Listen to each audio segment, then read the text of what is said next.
Bonjour à tous et bienvenue sur Hacking HR. Je suis Béatrice, la cofondatrice de Kokoroé, et vous êtes sur le podcast qui décrypte toutes les tendances du monde RH. Mon invité du jour est un homme de la RH qui a bourlingué dans le monde de l'industrie.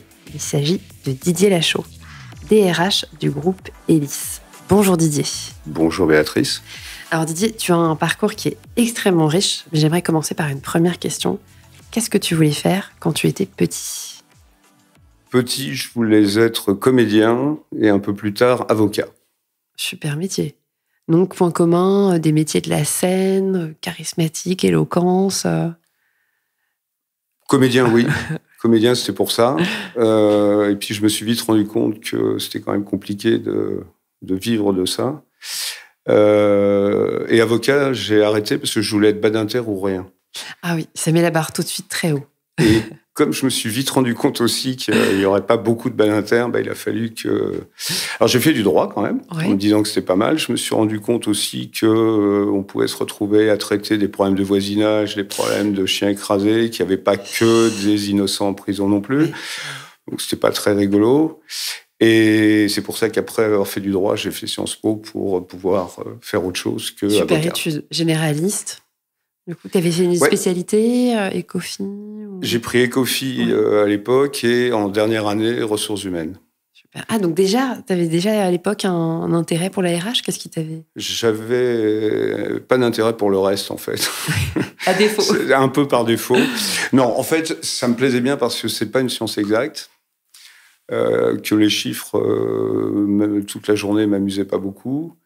Et du coup, je me suis dit, s'occuper des gens, c'est pas mal. On est il y a plus de 30 ans, il y a longtemps. Et ça démarrait. Enfin, on était un peu au moment où on quittait le stade du directeur du personnel pour devenir ressources humaines. Je pense même que mon premier titre était directeur du personnel et pas directeur des ressources humaines. Donc on était encore dans le côté un peu ancien, un peu petit chef, le gardien du temple, etc. Alors moi, ça ne m'amusait pas du tout, ça, mais je me suis dit que ça allait évoluer et là-dessus, je ne me suis pas trompé au moins. Ouais, et comment ça s'est passé ? Parce que très tôt, en fait, tu rejoins le monde de l'industrie avec une première expérience, c'est Schlumberger. Comment ça s'est passé ? C'est concours de circonstances ? Non, je voulais entrer chez Schlumberger. C'est tout, que Schlumberger à l'époque. C'est vrai ? Ouais, pratiquement. Oh, j'exagère un peu, mais il y avait 3-4 entreprises que j'avais ciblées. Et Schlumberger, c'était sans doute celle qui était la plus sympa parce que très discrète, une réussite extraordinaire et une activité mondiale dès le début, même si j'étais nul en anglais. Et Schlumberger recrutait énormément. Donc j'ai postulé à 3-4 postes chez Schlumberger. Il y en a un ou deux qui n'ont pas marché, puis il y en a un qui a marché. Je suis parti à Saint-Étienne. Oui. Alors Saint-Étienne, il y a plus de 30 ans, quand vous avez 25 ans, ça fait rêver. Il y avait un bon club de foot déjà à l'époque, non ? Oui, mais j'aime pas le foot, donc c'était pas un sujet pour moi. Non, c'était surtout une ville qui était très sinistrée parce que c'était la fin de Manu France ou quelques années avant, 3 ans avant, il y avait des sous-traitants automobiles qui fermaient ou qui licenciaient. Enfin, c'était vraiment pas marrant. Et Schlumberger fonctionnait bien là-bas. Et je pense que c'est pour ça qu'ils m'ont pris. Je devais être un des rares qui a accepté d'aller vivre à Saint-Étienne. Et donc, tu arrives à Saint-Étienne dans un groupe international ? Ouais. Donc là, tu te mets à parler anglais, tes contacts... J'étais chez Dowell Schlumberger, qui est une filiale qui était chargée de la cimentation et de la stimulation des puits de pétrole. Ouais. Ne me demande pas trop de l'expliquer, parce que déjà à l'époque, je ne savais pas bien, et depuis 30 ans, j'ai oublié. Et je me suis retrouvé dans un environnement anglo-saxon, avec des expats, des types qui n'avaient jamais bossé en France, qui arrivaient d'Ouganda ou d'Amérique du Sud et qui se retrouvaient à Saint-Étienne. Et puis, il fallait gérer à la fois... C'était assez intéressant parce que tout de suite, j'ai pu gérer une population industrielle. On avait des ateliers de chaudronnerie et de mécanique. Et on avait du développement. Donc, on avait sur 300 personnes. C'était un premier job. J'avais 24 ans, très modeste. Et je gérais tout de suite des cadres et tout de suite du personnel industriel, ce qui a toujours été ce qui m'a le plus amusé, d'avoir les deux... Oui, les deux facettes, en même temps très opérationnel terrain et puis en même temps plus population siège. Et un aspect un peu collectif avec les ateliers. Et puis, évidemment, plus individuel. En plus, les gens qui font du développement sont souvent... assez vite un peu star. Donc, Et du coup, comme Schlumberger, c'était un peu ton rêve, le club que tu voulais intégrer. Est-ce que tu as été déçu à l'arrivée ? Est-ce que tu t'es dit, OK, ça correspond à ma vision du monde du travail parfois ? Alors, j'ai été non, j'ai pas été déçu du tout, en fait, parce que j'ai à peu près tout appris en termes d'outils de ressources humaines. Il faut savoir qu'à l'époque, on parlait beaucoup d'IBM, qui était supposé très novateur dans ce domaine, et Schlumberger était pareil, mais il n'en parlait pas. C'est une entreprise très discrète, mais il y avait déjà, et encore une fois, c'est il y a longtemps, il faut se projeter un peu, il y avait déjà des plans de succession, il y avait déjà des entretiens individuels, tout un tas d'outils qui n'existaient pratiquement pas dans les entreprises françaises, plus traditionnelles. Et donc, tous les outils en formation, etc., existaient. La gestion internationale était très forte, puisque le business des services pétroliers, évidemment, hyper partout international. À Saint-Étienne, je gérais des Anglais, des Sud-Américains, enfin, etc., qui venaient 2-3 ans, qui repartaient. Et donc, j'ai tout appris de ce point de vue-là. Après, la deuxième chose que j'ai appris, c'est que il y a un truc sympa, je trouve, c'est il vaut mieux être, je vais prendre une image, il vaut mieux être je préfère être maire d'Asnières que 4e adjoint au maire de Paris. C'est-à-dire que quand on est dans une entreprise aussi structurée, il y a plein de DRH intermédiaires. Celui qui a un vrai boulot sympa, c'est le petit gars comme moi qui était à Saint-Étienne. J'avais que 300 personnes, mais au moins je faisais à peu près ce que je voulais, avec mon patron évidemment, hein, soyons réalistes, mon patron local. Alors que tous ceux qui étaient sur des périmètres style branche, etc., faisaient plutôt le passe-plat entre au-dessus, c'est-à-dire les grandes décisions stratégiques, et puis ceux du dessous qui mettaient en place, quoi. Bien sûr. Donc je me suis dit, il faudrait qu'un jour je sois plutôt DRH d'un groupe, même s'il fait 10 000 personnes, plutôt que d'être numéro 8 de 100 000. Et Schlumberger m'a bien montré ça. Je comprends. Et c'est quelques années après, finalement, que tu rejoins. Alors, ensuite, 3 ans, je suis resté 3 ans à Saint-Étienne, puis 2 ans à Melun, où là, j'ai fait ils avaient compris que j'avais pas peur, en général, de faire de la restructuration, des choses comme ça. Donc, on a fait des transferts industriels entre plusieurs sites en région parisienne, autour de Melun, Clamart, etc. Donc, j'ai fait ça pendant 2 ans, et puis là, je me suis dit, le seul truc qu'ils vont me trouver, et c'est arrivé. Ils m'ont proposé un jour de partir à Caracas. Caracas. Alors, je parlais pas espagnol. Ah oui. Et puis, je leur ai dit, mais moi, je connais un type vachement sympa qui est à Londres aujourd'hui pour Dawel Schlumberger et qui est vénézuélien. Et sa femme déprime beaucoup avec la température londonienne. Et ils ont dit, non. En gros, pourquoi faire simple quand on peut faire compliqué? C'est toi qui dois y aller. Donc, j'ai dit non, j'y vais pas. Et j'ai cherché un autre job parce que je me suis dit que là, ils allaient me laisser. Venezuela, c'est sympa aussi, c'est une autre ambiance. Oui, tout à fait. Mais non, mais en plus, c'était pas des jobs très rigolos, c'est du casting, quoi. On cherchait le type dont on avait besoin pour faire telle ou telle tâche. Il y avait pas beaucoup de développement. Oui, ou de la mobilité interne. Ok. Et toi, tu cherchais une palette finalement de responsabilités plus riche, plus vaste, avec plus de facettes, en tout cas. C'est ça qui m'intéressait. Et je suis parti donc chez Air Liquide. Ouais, donc tu restes sur le créneau, les fleurons français, c'est ton. Ouais, boîte industrielle, à mon avis, la plus belle boîte industrielle française. Et Silor a dû l'être aussi à un moment, mais ça n'existe plus vraiment. Et donc, une entreprise avec un côté un peu vieille France, à certains égards. Un siège assez cette ambiance assez vieille France. Et faut se rappeler quand même qu'en 1910, je crois, de mémoire, Air Liquide s'est installé au Japon. En 1910, des boîtes françaises qui s'installaient au Japon. Alors, je me trompe peut-être de date parce que c'est vieux, mais quand même, quoi. Donc, l'internationalisation était très forte déjà. Et donc, je me suis retrouvé dans un job côté engineering, c'est-à-dire là. À leur siège, parce qu'ils étaient Quai d'Orsay. Enfin, aujourd'hui, ils sont Quai d'Orsay. Au début, j'étais pas au Quai d'Orsay. J'étais à Champigny-sur-Marne, avec des ateliers qu'on a déménagés, qu'on a supprimés, ville dont Georges Marchais avait été le maire, et il y habitait encore. C'était pas très simple de faire nos déménagements d'ateliers à 40 ou 50 km.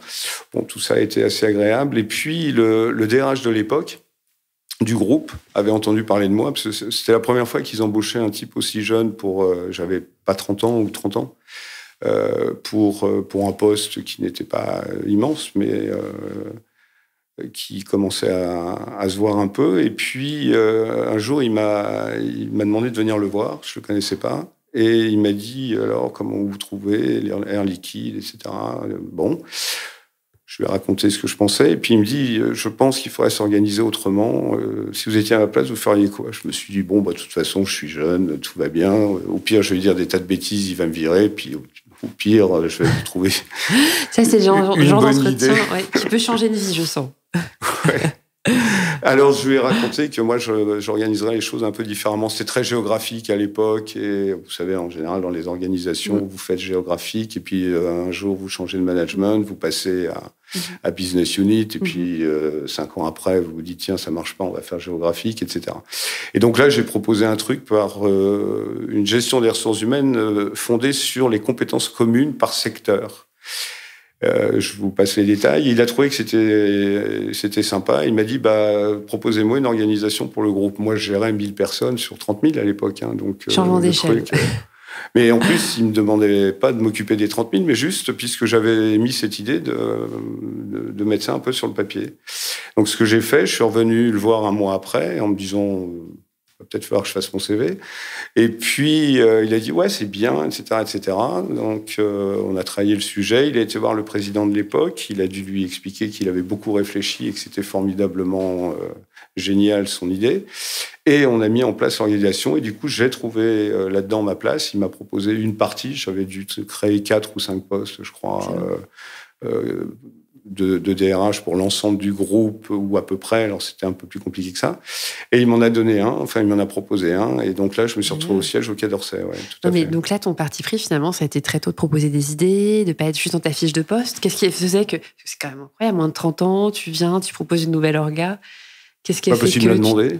Ouais. Et non, enfin, il me l'a demandé. Et puis, tous les sujets d'organisation me plaisaient déjà beaucoup. D'accord.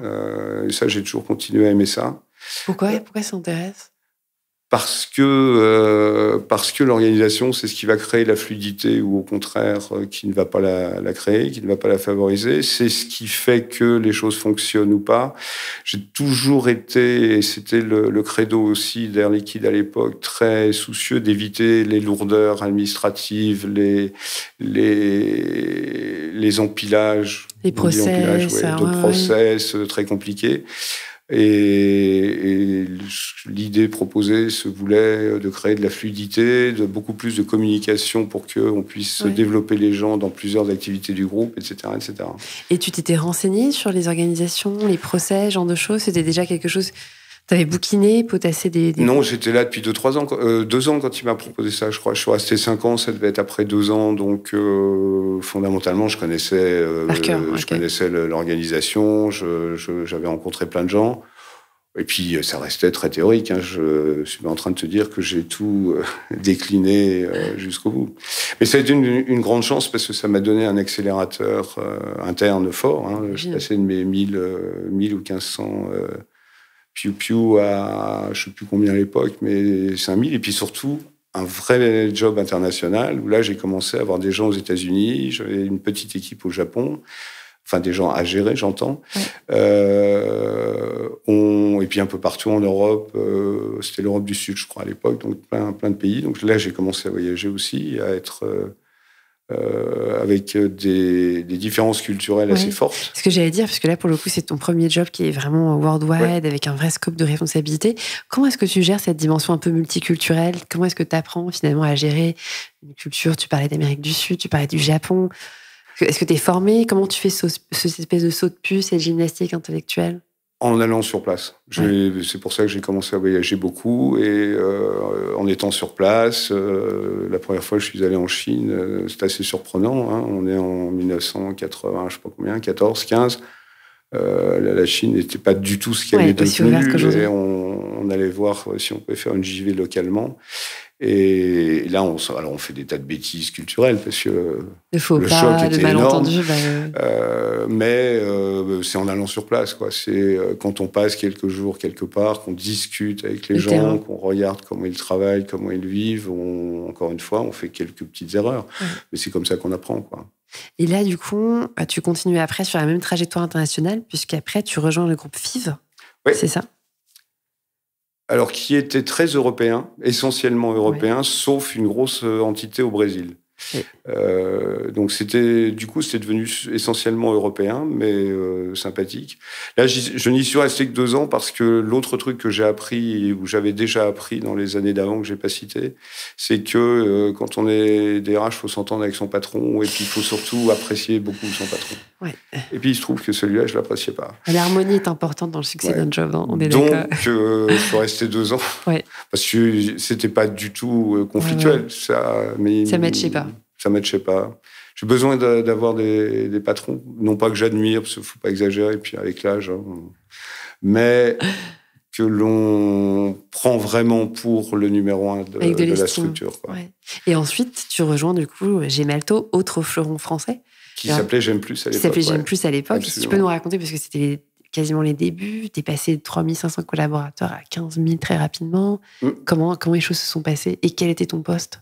J'ai été le DRH du groupe tout de suite. C'est le groupe qui a changé, pas mon titre. En fait, donc j'avais décidé de quitter FIV et je me souviens, j'avais 3 pistes à l'époque. J'aime plus, c'était la moins payée des 3, la plus petite boîte.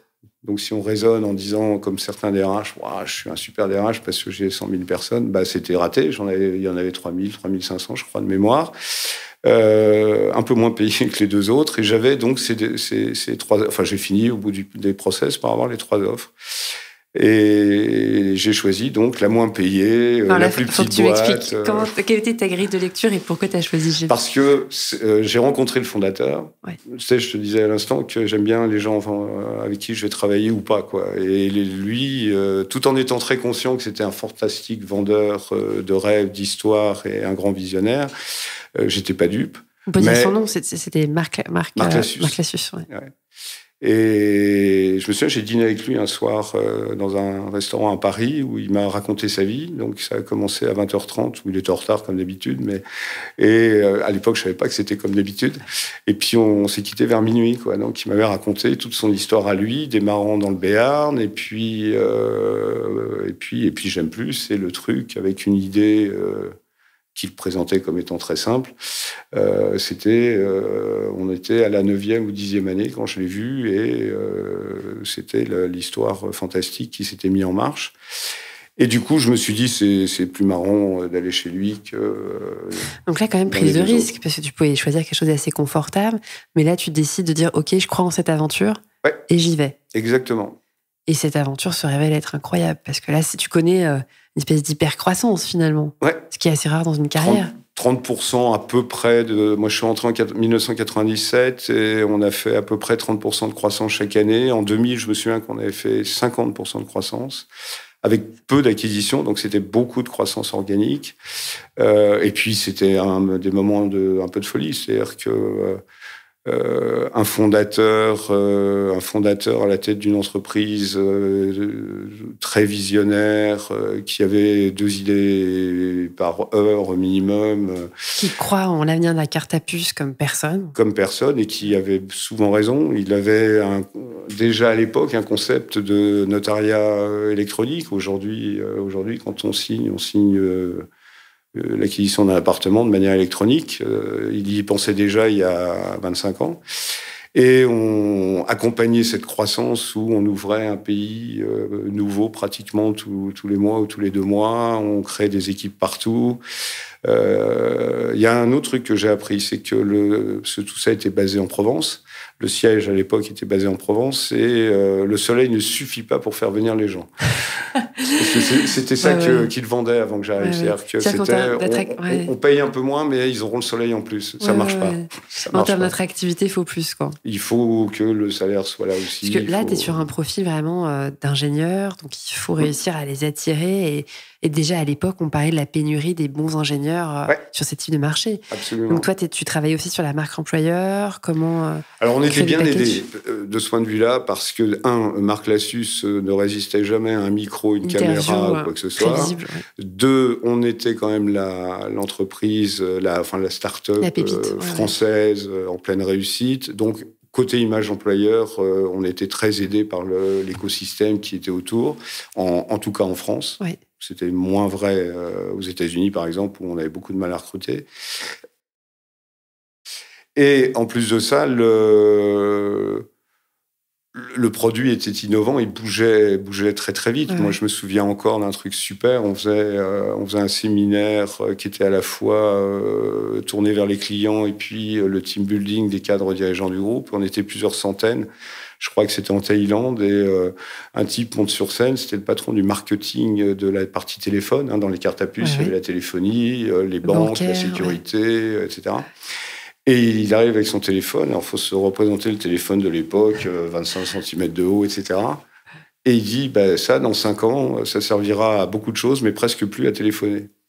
Truc de fou, vous êtes en 80, je sais pas combien, 18, 19, 2000 peut-être. Il n'y a pas encore Steve Jobs qui a parlé de... On faisait que de téléphoner à l'époque, il n'y avait pas de musique, il n'y avait pas de photos, il n'y avait rien du tout. Et il nous explique tout ça. Et on l'a pris un peu pour un taré en se disant, mince, c'est le directeur du marketing, il faut quand même qu'on regarde, il est un peu fatigué. Alors, il s'était trompé sur les 5 ans, mais pas sur la suite, puisque on connaît tous aujourd'hui ce qu'il avait présenté. Et ça, c'est top parce que tous les 6 mois, il se passait quelque chose technologiquement. T'es entouré par des gens brillants. Mais quel est le challenge en genre de moment quand tu passes comme ça d'une organisation avec quelques milliers à tout d'un coup plusieurs dizaines de milliers? Pour toi, quel est le plus gros challenge, justement? Est-ce que c'est garder la culture? Est-ce que c'est processer, structurer, piloter? C'est réussir à processer tout en gardant la culture initiale de réactivité, de rapidité, comment les process n'empêchent pas l'émanation des idées, comment on continue à rendre les gens heureux dans un monde quand même un tout petit peu plus discipliné. J'imagine que c'est le sujet dans les startups. Quand on commence à être 20, on n'est plus 4, quoi. Donc, non, le mot process, c'est un mot qui revient. Il faut s'organiser un petit peu. Et là, quand on recrute... En plus, on avait de l'industriel parce qu'on fabriquait nos cartes à puce. On avait 12-13 usines à une époque. Après, vers la fin, j'en ai fermé un peu dans certains pays, et y compris en France d'ailleurs, mais on avait... comment on garde cette culture de la rapidité, de la réactivité, de l'innovation, de la créativité, tout en ayant quand même la discipline qui convient, parce qu'en plus, en 2000, on était entré en bourse. Oui. Donc là, il faut quand même rendre des comptes de manière évidente. Publication des comptes. Exactement, avec une IPO, etc.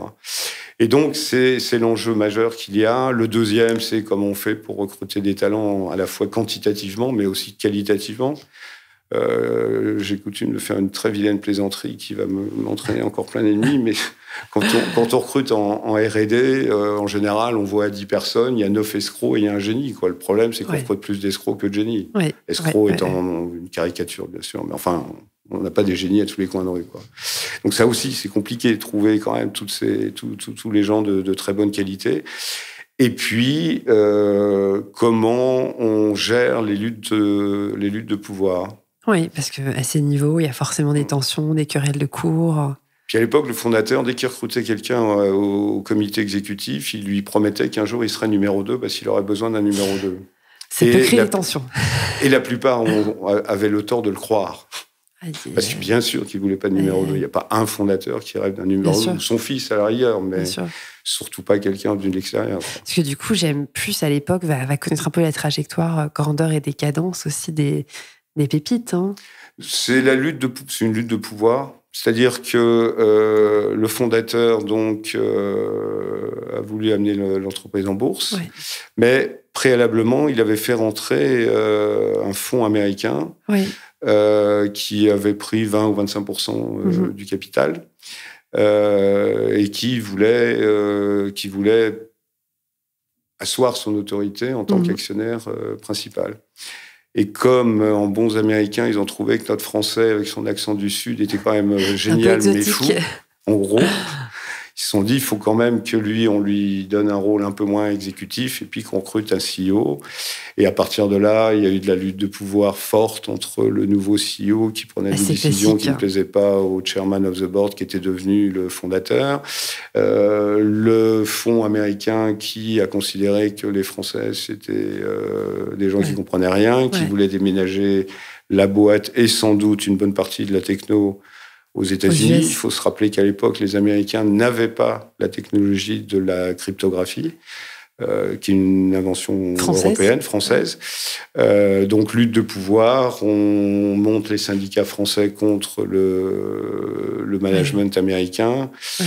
Et il y a un moment où c'est fatigant. On a dû aussi, parce que quand on croît très vite, on n'est pas toujours très sage financièrement. À un moment, les prix des télécoms, c'est une boîte à l'époque qui faisait 90% de sa marge oui. dans les télécoms. Et les prix des composants s'enflamment. La partie bancaire ne gagnait pas beaucoup d'argent et toutes les parties passeport, sécurité étaient embryonnaires à l'époque. Quand les prix de la téléphonie se sont mis à stagner parce que tout le monde commençait à être équipé dans à peu près tous les pays, il a fallu faire un peu attention aux coûts. Quand vous faites attention aux coûts, vous regardez votre organisation industrielle et tu te dis là, on en a un petit peu beaucoup. Là, les coûts en France sont élevés, donc il a fallu restructurer. Et là, il y a eu ce moment un peu compliqué où on a fermé des usines, on a dû faire des plans.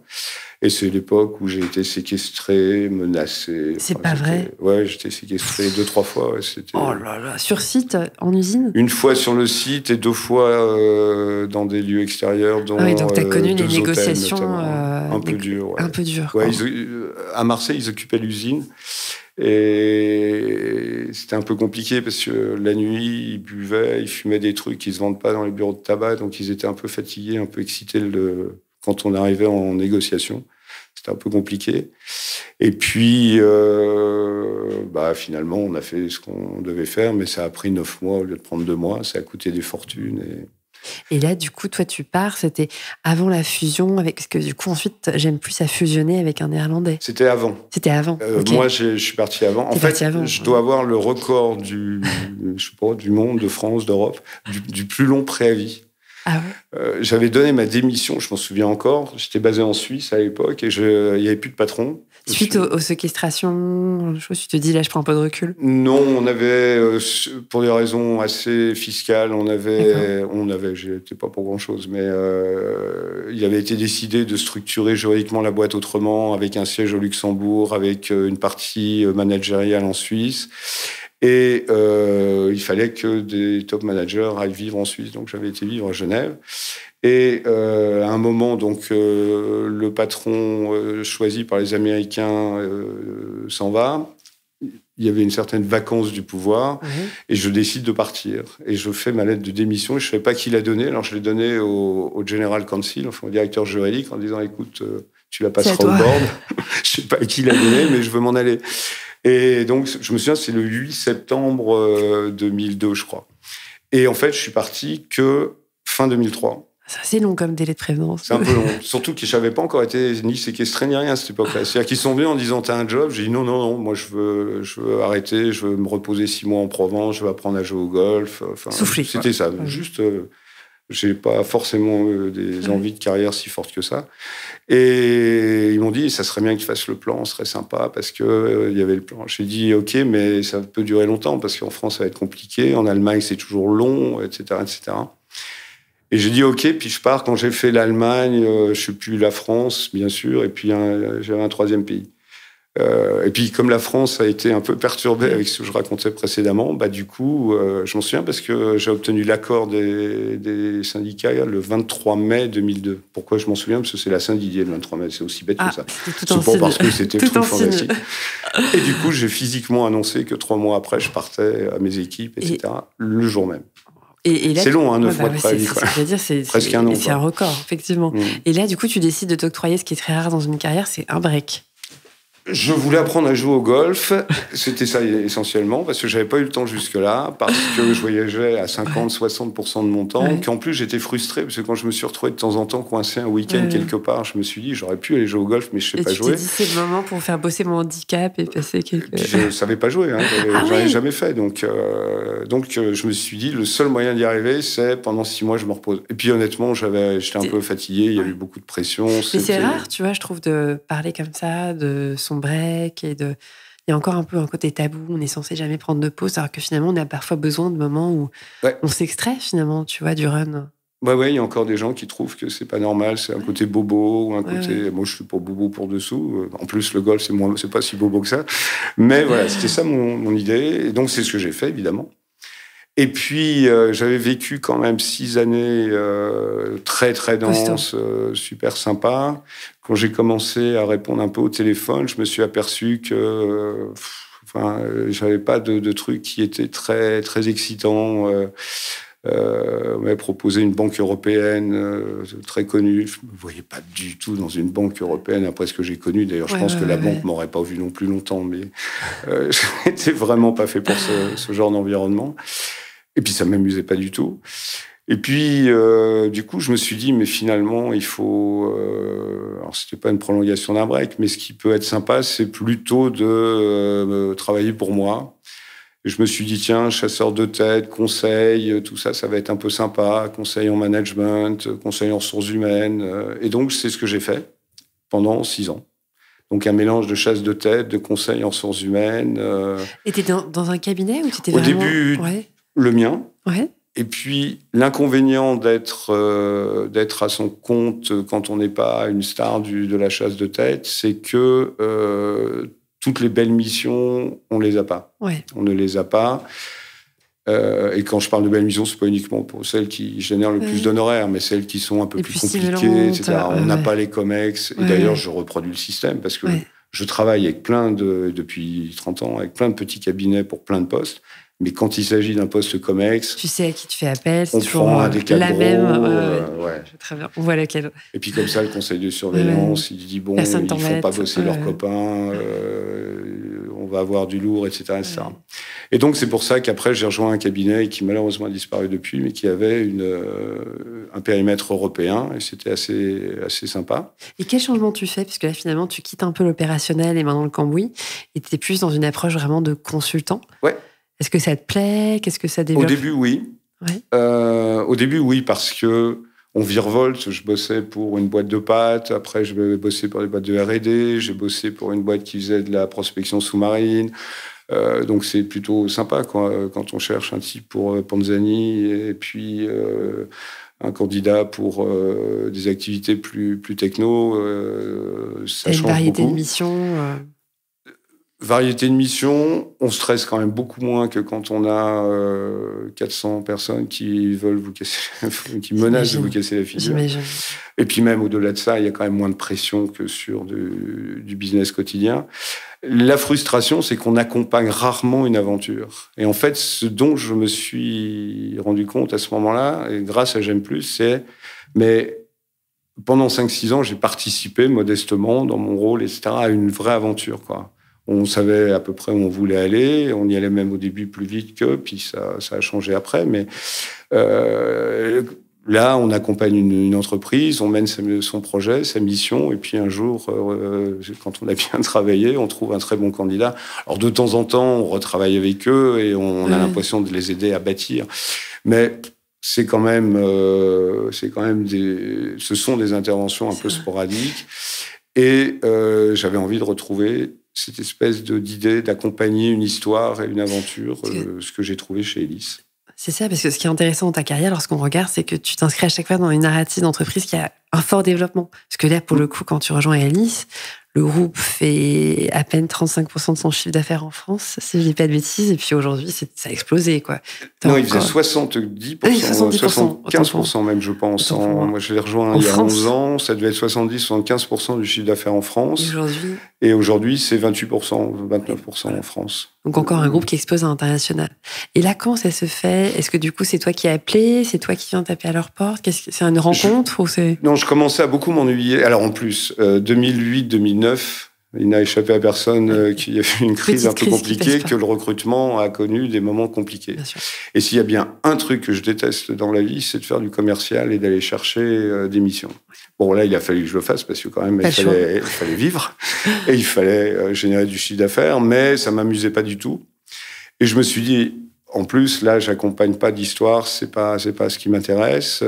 Et donc, j'étais assez proche de l'une des consultantes du cabinet qui un jour vient me voir et me dit j'ai un client depuis longtemps qui est Xavier Martiré, le patron d'Elis, et tu connais Elis? J'ai dit j'ai vu des camions, je sais pas bien ce qu'ils font, mais et il me demande un truc que moi je ne sais pas faire, c'est de les aider à fixer les salaires de son COMEX. toi, ancien DRH, tu dois savoir faire ça. Je lui dis, si tu veux, ça m'amusait bien. Et donc, je rencontre Xavier Martiré avec cette consultante. Et il m'explique les postes, les poids, les trucs. Et je découvre Élise de l'intérieur. Moi, je connaissais les camions et les essuie-mains comme tout le monde. Qu'on voit passer dans la rue. Absolument. Je croyais même qu'il nettoyait aussi les bureaux, quoi, ce qu'on ne fait pas du tout. Et puis, je trouve le type passionnant, brillant et vif, sachant exactement où il voulait aller, avec son entreprise dans les tripes. Et en sortant, je m'en souviens, j'ai dit à la consultante, tiens, si je reviens un jour dans l'opérationnel, j'aimerais bien travailler avec quelqu'un comme lui. Puis je lui dis ça en repartant de Puteaux, où était Élise à l'époque, et en rentrant aux Champs-Élysées. Et puis, quelques temps après, en déjeunant, je lui dis, bon, de toute façon, je vais partir bientôt, faut que je retrouve un truc opérationnel, etc. Bon, si t'entends parler d'un truc, tiens-moi au courant. Et puis, je commence à regarder un peu le marché, genre au mois de janvier, bonne année, au fait, tiens, si on prenait un café. Petits vœux. Truc assez simple. Mais si on prenait un café depuis qu'on s'est pas vu. vu. On l'a tous fait. Et puis, de fil en aiguille, il y a quelques trucs qui avancent et je me retrouve un beau matin à être en discussion très approfondie avec une entreprise qui fait beaucoup d'engineering. Et ça avançait bien. Ce qui traînait, c'était l'agenda du patron, du président, qui était très changeant, etc. Et puis, d'ailleurs, c'est drôle, il n'arrivait pas à trouver le temps de me faire une proposition écrite. Et un jour, il m'a appelé, je me souviens, c'était un samedi ou un dimanche. Il m'a appelé, il m'a dit, après tout, c'est votre métier, faites donc votre contrat, puis vous me l'envoyez. Donc, tu as rédigé ton propre contrat. J'ai donc rédigé mon propre contrat. Magnifique. Truc. J'avais quand même laissé une place pour la marque de la voiture de fonction. Je voulais pas avoir l'air d'être exigeant. Et puis, dans cette période-là, je reçois un jour un coup de fil de cette consultante qui me dit « T'avais remarqué, quand on a parlé des salaires du COMEX, que la DRH présente, c'était pas le sujet prioritaire. » Et il a décidé de changer de DRH, Xavier. Et donc, on a parlé de toi. Je sors de son bureau. Elle m'a appelé, je sais pas, il était 20h30, quoi. Et elle me dit, ça serait bien que vous vous voyiez, si t'es toujours, etc., dispo, intéressé. Je dis, avec grand plaisir. On prend rendez-vous 2 jours après. Je pensais avoir 1 heure, 1 heure et demie d'entretien. J'arrive à 8h et j'en suis sorti à midi. Bon signe. Mon assistante me cherchait partout. J'avais bien vu qu'elle appelait, mais j'avais pas répondu. Je repars aux Champs-Élysées, j'avais un déjeuner. Et là, j'arrive au bureau. Et bonjour, c'est Xavier Martiré. Est-ce que vous êtes libre cet après-midi pour aller visiter une usine ? Là, tout de suite, non, mais je peux me débrouiller. Alors, l'assistante qui comprenait rien du tout, je lui fais changer mon agenda de l'après-midi. Il y a que le déjeuner que je pouvais pas changer. Et me voilà visiter une usine, une blanchisserie industrielle au fin fond de la Seine-et-Marne. Immergé tout de suite dans le terrain. Tout de suite, en train de T'es découvrir. pas passé dans un des camions, non, t'es resté... Après, ok. Bon, puis, et je me souviens encore d'un truc. Le soir, j'allais au théâtre, je me souviens de ça. Et au moment où j'arrive pour déjeuner, pour dîner au restaurant avant la représentation, le téléphone sonne. C'est Xavier Martiré, comment vous avez trouvé ? Je lui dis, c'est bien. Et je marchais, j'avais tous mes copains et copines qui m'appelaient en disant, viens, c'est l'heure. Et moi, j'arpentais le trottoir, place Saint-Georges. J'allais au théâtre Saint-Georges. Et il me dit, parce que c'est quand même intéressant qu'on se revoie, puis il faut que vous rencontriez Euraseo, parce que c'était à l'époque l'actionnaire unique. Ils avaient 100%, ils étaient propriétaires, on n'était pas encore en bourse. Oui, ok, mais je pars 2 jours à Londres. On prend rendez-vous, etc. Et le lundi qui a suivi, donc le process de recrutement a démarré un mardi. Le lundi qui suit, il m'appelle le soir, il me dit, il faudrait qu'on se voit demain, je vous explique un certain nombre de choses, puis qu'on parle package, salaire, machin, etc. Concret, ok. Bon, comme de toute façon, j'avais mon autre piste qui avait avancé et qui m'intéressait aussi, je savais que j'allais partir, donc j'avais beaucoup ralenti mon activité en 8 jours, tout ça en plus. Et je le vois, on parle de choses et d'autres. L'après-midi, j'avais rendez-vous chez Euraseo. Je sors de Euraseo, je rentre chez moi directement en me disant... je vais partir chez l'un ou chez l'autre. Et là, la consultante m'appelle et me dit « Félicitations, tu commences quand chez Élise ?» Je lui dis « J'en sais rien, on m'a rien dit. » Elle me dit, il vient de m'appeler en disant que Razéo était OK et donc tu peux venir. À peine raccroché. Bonjour, c'est Xavier Martiret, avec qui j'avais passé 2 heures le matin. Et il me dit, on fait comment ? Je vous envoie le papier écrit, où est-ce que je vous l'envoie, etc. Donc, j'ai été recruté en 8 jours. Excellent. J'ai donc trouvé que le type était non seulement brillant, etc., mais en plus super réactif et j'ai trouvé l'image très, très, très belle pour rejoindre une entreprise.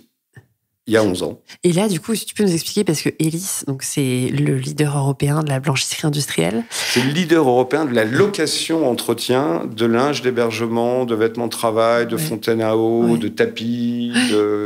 On a tous vu les camions passer quelque part un jour dans notre vie en France. Quoi. En principe, oui. En principe. Et du coup, la particularité, c'est que là, tu rejoins une entreprise qui fait en plus beaucoup d'acquisitions externes. C'est une facette aussi super intéressante de ton job. C'est que par moment, tu vas sur place, un peu en amont des due diligence, avant une acquisition, et tu y vas aussi pour sentir un peu l'ambiance. Tu peux nous raconter ?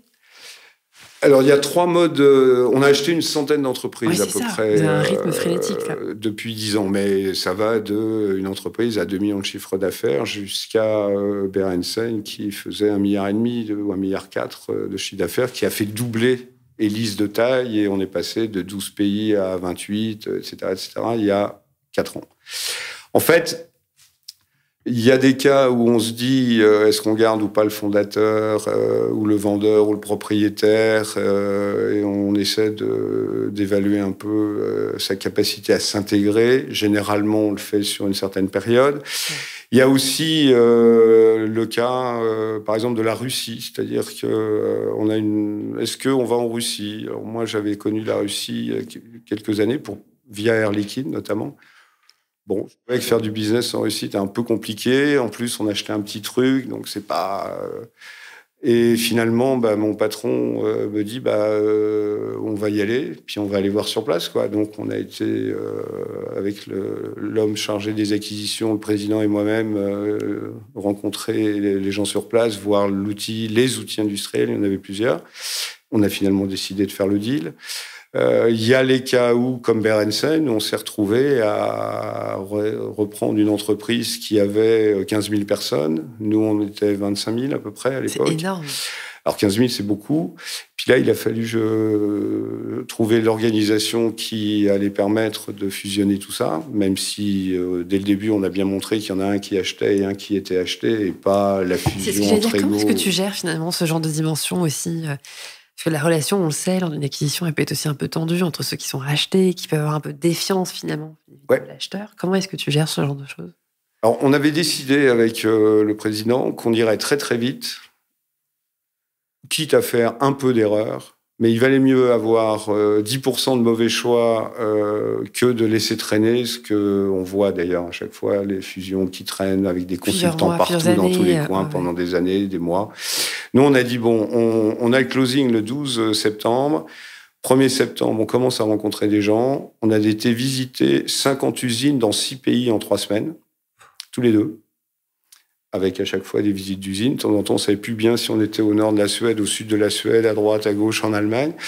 Et dans le même temps, j'ai rencontré à peu près les 200 managers du groupe qu'on achetait, pour voir qui pouvait trouver une place dans cette future organisation. Donc, je les ai vus en un mois, une fois. Le président en a rencontré certains aussi, notamment ceux que je suggérais de voir, etc., ou d'autres membres de l'organisation. Après, je les ai revus une deuxième fois, ces 200, pour leur dire voilà ce qu'on vous propose. Et le 13 novembre, on a annoncé l'organisation opérationnelle. 2 mois après le closing, on a annoncé notre organisation opérationnelle. Et le 15 janvier, on a annoncé l'ensemble de l'organisation du groupe. Donc c'est vraiment une intégration express, quoi. Ouais. Et là, ton parti pris, est-ce que tu maintiens une équipe en local historique ou tu mets des transfuges qui viennent de ton siège, comme des hommes de confiance ? Les deux. Un mix. Les deux. C'est sur un hybride. On a...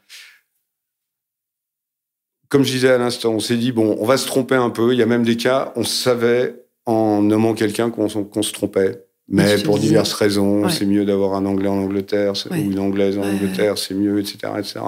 Donc on s'est dit, il faut quand même pas qu'on ait l'air de tout casser, de mettre des Français partout, ça va faire envahisseur, c'est pas bon. Donc, on a fait attention à ça. Il y avait des talents. Hein. C'est une entreprise qui est largement aussi ancienne qu'Elis, qui a des parts de marché dans certains pays fantastiques, avec des taux d'EBITDA fantastiques aussi. Donc, de toute façon, il y avait donc des tas de talents dans ces équipes. Et puis, on a pris un peu de risques. Un des trucs que j'adore dans ce métier, par exemple, ou dans ce job, je sais pas si c'est un métier, mais en tout cas c'est un job. Je rencontre un jour une Suédoise. J'étais à Copenhague et j'avais ma série de rendez-vous de 7h du mat à tard le soir. Elle rentre dans la salle de réunion où j'étais et elle me dit « T'as remarqué que je suis chez Berendsen depuis le 1er septembre ?» Et on était le 20 ou le 25, je me souviens plus. Mais j'ai dit, ouais, j'ai bien vu qu'on avait à peu près la même ancienneté chez Berendsen. Sinon, on a racheté début septembre. Ça va être vite fait, l'entretien. Je pense que t'as rien pour moi. Je lui dis, j'en sais rien. Me parle pas de Berendsen, j'en sais autant que toi. Mais par contre, raconte-moi ta vie, ton œuvre, ton parcours, etc. Et le 13 novembre, on l'a nommée directrice de la Suède. 200 millions de chiffre d'affaires, quand même. Elle avait 2 mois d'ancienneté. Et en septembre 2020, on l'a nommé membre du comité exécutif et Chief Operating Officer des Nordics. Elle gère 600 millions de chiffre d'affaires et elle est dans les 10 personnes qui comptent, les 11 personnes qui comptent chez Elis. Donc un truc assez sympa que ce job ait certains présidents, parce qu'il a validé évidemment et le choix de la garder et le choix de la nommer patron de la Suède. Voilà, c'est l'aventure qu'on peut faire quand on a des gens qui prennent des risques, quoi. Et Didier, là, quand on t'écoute, c'est passionnant. On voit que tu as vécu des expériences parfois très, très, très difficiles et en même temps super exaltantes. Et là, si je fais un petit flashback finalement à toi, quand tu étais étudiant à Sciences Po, 30 ans après, quel regard tu jettes un peu sur ta carrière, tes choix ? Qu'est-ce qui t'a drivé ? Quel a été ton moteur ? Il fallait qu'il y ait tout le contraire des raisons qui m'avaient fait entrer à Sciences Po. C'est pas vrai. Ouais. Sciences Po, j'y avais été parce que j'en avais marre on pense que je faisais de la fac, que j'étais à la fac de droit juste parce que c'est pas très compliqué, on se fatigue pas trop, on sort beaucoup, on peut faire la fête si on a envie de faire la fête, etc. Sciences Po, il fallait bosser un petit peu plus quand même. Et donc il y avait une vraie fierté très académique, un peu bête de réussir à être diplômé de Sciences Po.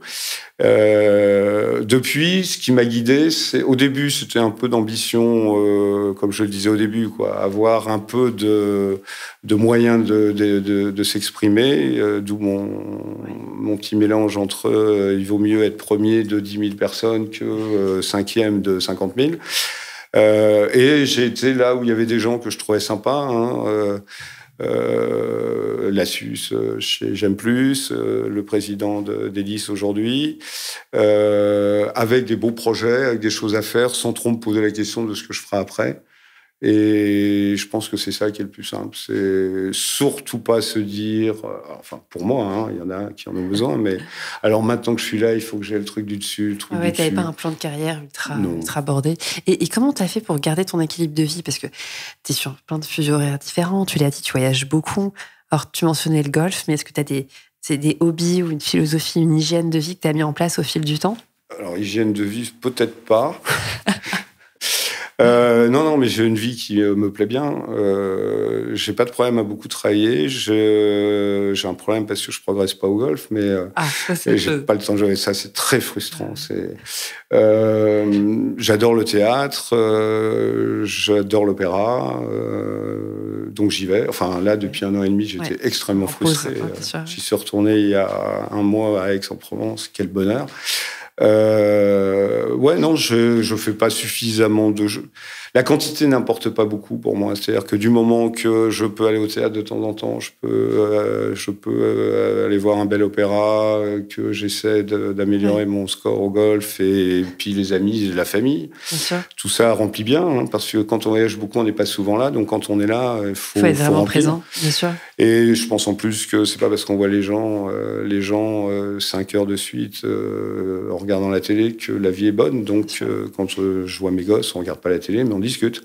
Puis ils sont grands maintenant, donc c'est ça l'équilibre. C'est très banal, hein. Très banal. Et t'arrives à déconnecter pendant les vacances, parce que souvent non, pas tellement. Non, mais j'ai pas envie. Est-ce un vrai problème? Enfin, moi, je crois pas du tout au côté. J'ai vu sur LinkedIn votre truc. J'ai répondu d'ailleurs. Je pense que c'est pas vrai. Il faut emmener l'ordinateur parce qu'on est frustré si on l'emmène pas. Parce qu'il y a tout un mouvement en ce moment. Est-ce qu'il faut couper totalement? Est-ce qu'on retire ses réseaux sociaux? Est-ce qu'on part avec son ordinateur, sans ordinateur pendant les vacances? En fait, ton parti pris, c'est tu continues mais tranquillement. Ouais, c'est ça. Est-ce un vrai problème dans une journée de vacances entre un peu d'exercice, un peu de sport, de regarder 3 mails? Est-ce un vrai sujet? Je crois pas, moi. Pour certains, c'est une intrusion, mais toi, t'es passionné. Ah non, mais je pense que c'est l'inverse pour beaucoup. C'est-à-dire que, mais c'est pas possible, j'ai plus de nouvelles de la boîte depuis 15 jours, je vais mourir. Alors, je suis pas comme ça non plus, mais c'est vrai. Je trouve pas ça très intrusif. On n'oblige personne à répondre à un mail à minuit. Non. D'ailleurs, c'est idiot de répondre à un mail à minuit. Mieux vaut réfléchir tranquille et répondre le lendemain matin, etc. Et les vacances, c'est un peu pareil. Je pense que... Enfin oui, moi, je coupe bien et ça m'empêche pas de regarder 2-3 mails ou, je sais pas, j'ai fait une interview d'un Chilien le jeudi de l'Ascension. J'étais en Provence, au soleil, et j'ai passé 1h30 avec un Chilien par Teams. Est-ce que ça a foutu ma journée en l'air? Non. Bon. Okay. Non. Et tu mentionnais justement tes passions, théâtre, opéra. Est-ce que tu as des ouvrages aussi ou des œuvres que tu nous recommandes, qui t'inspirent, des coups de cœur récemment? Même si je sais que l'activité culturelle n'a pas été trépidante ces derniers temps, tu as des coups de cœur. Ça permettait de lire. Voilà, à défaut.